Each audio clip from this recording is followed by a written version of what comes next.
Welcome back, everybody. My name is Victor Prasad. I'm a real estate broker here in Southwest Florida, Cape Coral, and I create videos showcasing Southwest Florida and answer some of the most frequently asked questions on the internet. In today's video, we're just going to dive right in. You saw the title. There's fraud happening in Cape Coral and some other surrounding cities, I'm sure, but right now Cape Coral is super hot, and I've been seeing it more and more in our news reports down here that people have been committing fraud. And it's not necessarily people in the local community. It's mainly people from overseas, specifically South Africa. So let's go ahead and dive in. All right, so if you are a seller and you own property in Cape Coral, two things that you got to do right away. Number one, check Zillow and Realtor.com. Make sure that your property's not on there without your permission. Number two is call a real estate agent, and if you know someone or myself, have them do a quick search on your property, make sure it's not listed for sale. There's been instances where people from South Africa are calling agents, texting agents, emailing agents to list a property that they do not own and provide documentation like their passport and driver's license, acting as if they were the owner of the property. Right now, from what I'm seeing, happened to me, unfortunately, but I was able to catch it ahead of time just due to the way things were. So I'll give you an example. In my specific scenario, somebody called me somebody emailed me to list their property, which is quite normal. I mean, 50% of our population or the ownership in this area is from overseas or in a different state or something like that. So it's not uncommon. Done plenty of deals like that. Routine scenario. Well, I suggested a list price. They were happy with it. They also, like 2 days later, they asked me to reduce the price. And I was like, that's weird. That's awfully quick. Usually at this price point, it takes about a week to 10 days to see a lot of activity and foot traffic and people getting out there and seeing the property. Then another 2 days go by and they're like, well, Victor, I really need the money. Can we go ahead and reduce the price to $90,000? And it was like, go ahead. And I was like, I threw that number out there, like very fictitious number. And I was like, this is really weird. I asked them to send me a copy of their passport and driver's license. They sent it. Everything was good, looks good. And then I don't know what happened, but something was weird. And I said, go ahead and hold that passport next to your face, take a picture and send it over to me. They replied and said, I'm too busy to do something like that. I said, well, thank you for the opportunity to represent you. However, I don't feel like this is a good fit for me. Thank you so much. Here's your listing back. The part that was interesting in my specific situation is that I actually sold the property right across the street. So I thought it was just a normal deal. Like everything looked to be fine. But, you know, if you feel something is off or not right or something like that, you know, don't be scared to ask somebody for their driver's license or passport and to prove their identity. I mean, it has to be done. I mean, it protects everybody involved. Nobody should be offended by that. If you're selling or buying a property, we just want to make sure who you are is who you are. The United States is one of the few places in the world where we could actually own property the way we do. Another situation that happened recently that I want to bring to your attention is one of my clients that was purchasing property called me.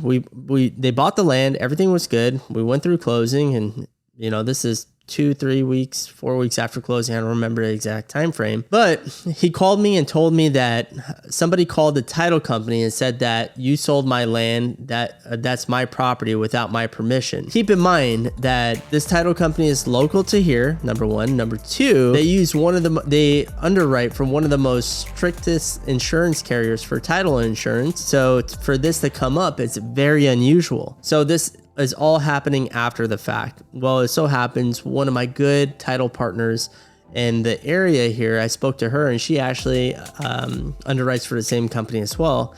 And she told me, Victor, they're very strict. So the odds of that happening, that's very elaborate. What happens if this is fraud? She said, well, first the title company or the insurance carrier will cut you a check. So you're secure in that scenario that you will get your money back, especially since they issued a title policy that was saying that property was free and clear and no additional owners. That's their job. So that part is taken care of. My client already started the process with a builder where the builder is submitting for permits, probably end up suing the insurance carrier for damages for, you know, you already invested in the property or whatnot. They only have to pay you up to the amount that you spent on that property to the day that you close, but you'd probably win. That's what I heard. In any case, in this scenario here, we are waiting to hear back from the title company and see all what's going on. I personally think that it's probably, we were in a multiple offer situation on this lot, and I think it's somebody who lost out and they're just making a false claim, but they do take that seriously and we do have to check that out. Now, those are two situations that happened to me personally. Everybody in this situation did everything right. We had title company, we had notary, we had contracts in place. We did everything that we were supposed to do. So keep you posted on that and what transpires. If you had a similar situation, I'd love to hear how or what they did in your scenario as well. One topic I want to talk about, title. Title companies are our last line of defense, because if you ask an agent how many times they request a passport or a driver's license or something in that scenario, I'm pretty sure the majority out of the minority do not require that. You know, hopefully that's something we could change in the future. Until then, the title company will verify your information through your driver's license and passport if you go there to sign in person. When you have a mobile notary, they will do the same exact thing, verify your license and passport if you're here in the US. If you're overseas, they have equivalent, a judge in another country, and they could sign off on it and verify who you are. In our situation with my buyer looking to purchase, the owner was in South Africa and they went to the US Embassy. How do you fake the US Embassy? I have no idea. Everybody was floored and shocked, including myself. I never heard of such a thing. But in any case, when the title company says they want to send out their own notary, their own, not somebody you know that has a stamp or whoever it is, it doesn't matter. Pay the $100 or $250 to make sure that the person that you're selling that land to is who they say they are. It just protects the whole system as a whole. In this scenario here, if we had the identity of the person verified on the front end, we could have avoided all this. This is a situation where the owner on record is the owner that's claiming who signed, and vice versa.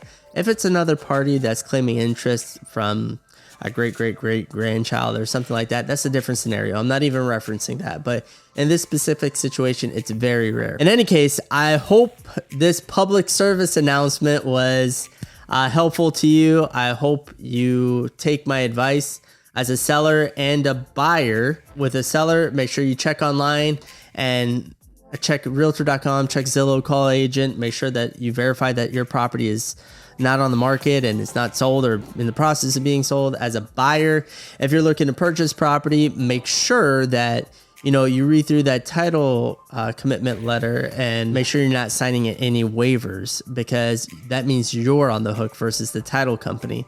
That's a piece of advice I would give to you. So make sure the title company that you're using is local, reputable, and they've been doing business here for a while. And otherwise, that's all I have for you today. I hope you enjoyed this video and found some value. If you did, please hit that like button, which helps our channel being found by YouTube's algorithm.